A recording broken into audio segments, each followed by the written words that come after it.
Hello, friends. Welcome back. Got something different today. I know, it's always different, but glad you're here. Um, so, we've got a song by The Who, which is a modern day Mongolian band. Um, I live in Bloomington, Indiana, and we have something called the Lotus Festival. It's kind of a world music festival. Um, this is the kind of band I'd love to see come to Bloomington. I think it would fit in well with that festival. And so many times, world festivals like the one I'm speaking of are play extremely traditional music, which is great. Nothing against that, but I feel like it lacks. I'd say if it gets into more modern music, it's usually more poppy and stuff. And I want to know, where's the metal? I don't know if this is really metal or rock, or I'm not really sure. I've heard a little bit.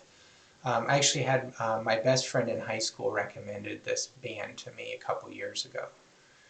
Um, okay, so here we go. We got the Who doing Wolf Totem official music video. Please don't block it, YouTube. I'm not making any money. I don't intend to. I'm getting nothing from this but the enjoyment of music. Please don't block it. Okay, here we go. The Who.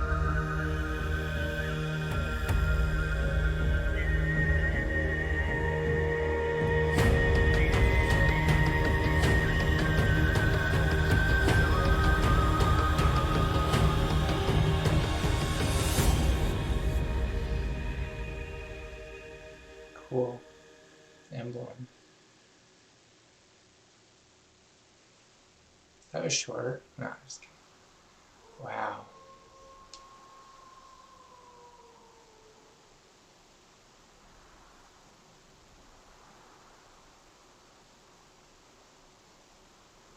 This is like a movie. It starts like a movie.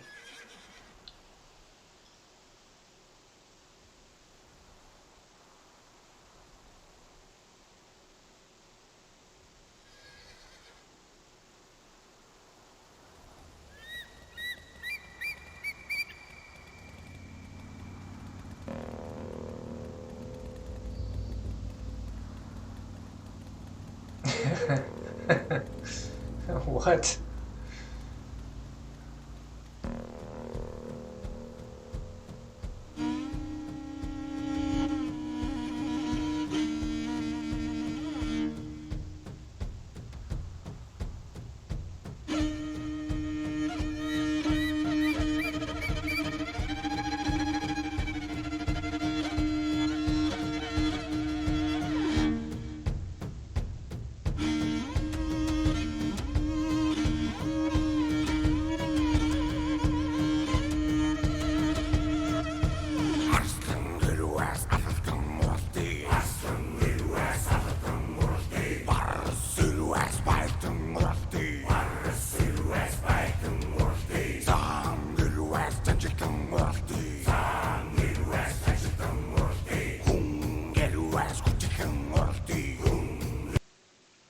Reminds me a little bit of the Tubi Throw Singers. Um, Very guttural going on here. What a contrast between the old and the new. You got horses and motorbikes. This is interesting.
Okay, what is that instrument?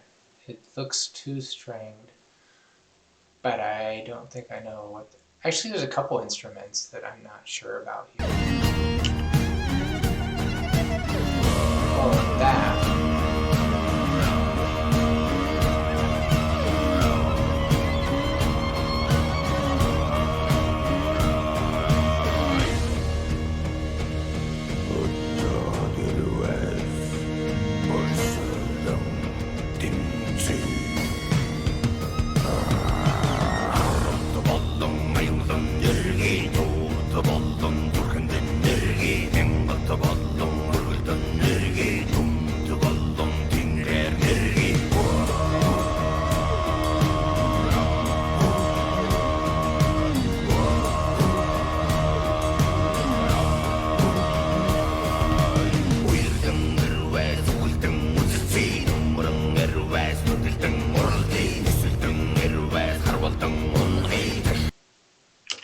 Really understand the larger historical context of the Great Wall of China now.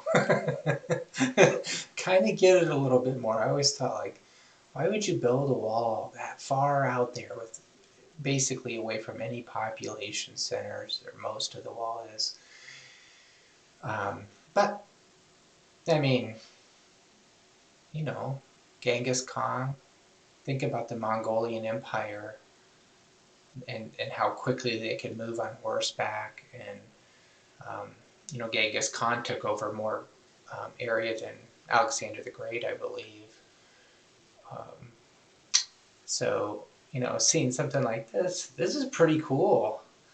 It's kind of interesting to think that maybe a lot of these guys are metalheads, like they probably listen to Megadeth and stuff on their downtime. And that's kind of a neat thing. I love the contrast between old and new. All the cultural stuff I'm totally digging. I'm still on the fence about this song musically.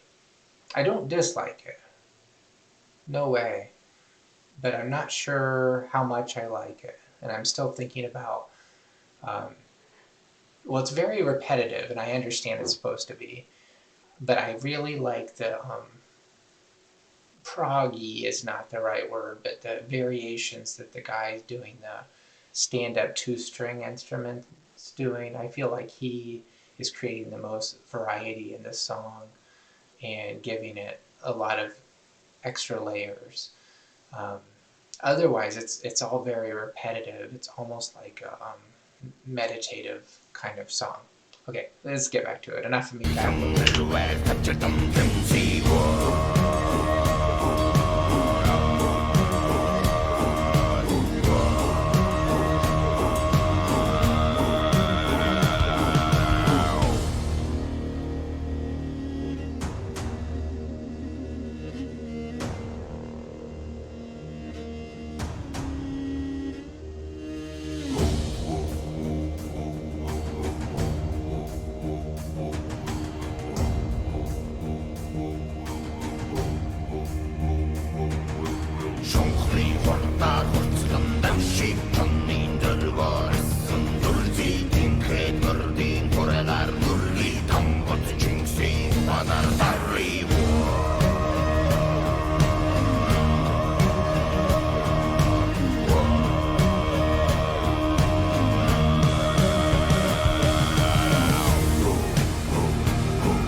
For all the over masculinity of this video, I bet these folks are some of the nicest people you could meet.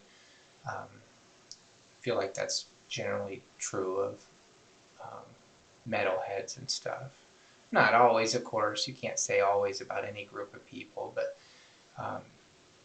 I bet these are good folks.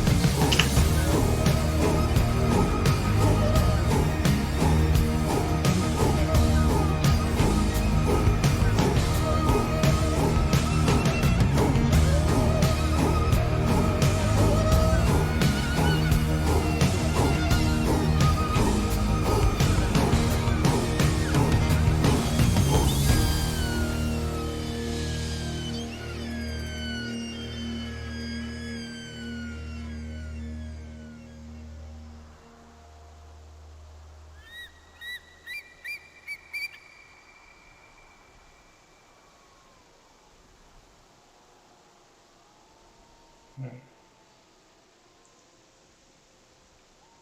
Oh, there's another song option up there. I better pause it before it pops. Yeah, I don't know. That was fun. That was interesting to see. Um, I'd like to watch some other videos of theirs and I don't know, just see what it all sounds like and everything. I wonder if, pre-COVID, if they were touring and that sort of thing. Um, but yeah, it's interesting their sort of their respect and homage they pay to their history. There's this strong historical context, and you have this, they're out on the plateaus, or I don't know if that's the right word, out in the plains, um, and which is largely what you think about with Mongolia. And I'm so glad there were horses involved. These are the folks that invented the and as far as warfare, they invented the Parthian shot, I believe. I read about this years ago. I could be off a tad, um, but they wouldn't have called it that. But they're the ones that invented the idea that you could shoot a bow and arrow backwards off of your horse, not be holding reins on your horse. And so the Mongolian army could attack, strike, like go at another army, and then start turning and backing up and still be shooting arrows at them. So the other army didn't have any way to get at them. They would just create some space again, and then they'd come at them and do the same thing, and continuously just weakening the other army. And from what I read, it was pretty much undefeatable. I mean, there's not much armies could do with that, about that. And Genghis Khan and Mongolia spread all over Asia, in part because of that. Um, I think that's where the saying comes from now, a Parthian shot. Now people use it socially. Well, not really anybody does. I do. I have a couple times. Just looking for the right moment. Um, I'm so nerdy. Um, but what it means socially is to shoot off a quick thought as you're sort of leaving. So if you're kind of in a heated debate or whatever, and you want the last word, you can just sort of shoot it out as you're walking out of the room. That's to just fire it in there as you're retreating, as if you aren't ready to even hear what the other person has to say. I think that all comes from the Mongolian army. Um, Now, I don't know what any of the lyrics are talking about in this song. They're probably printed somewhere. Maybe there's a lyrics video. I have no idea, of course, but um, could be about anything, and I'd have no idea.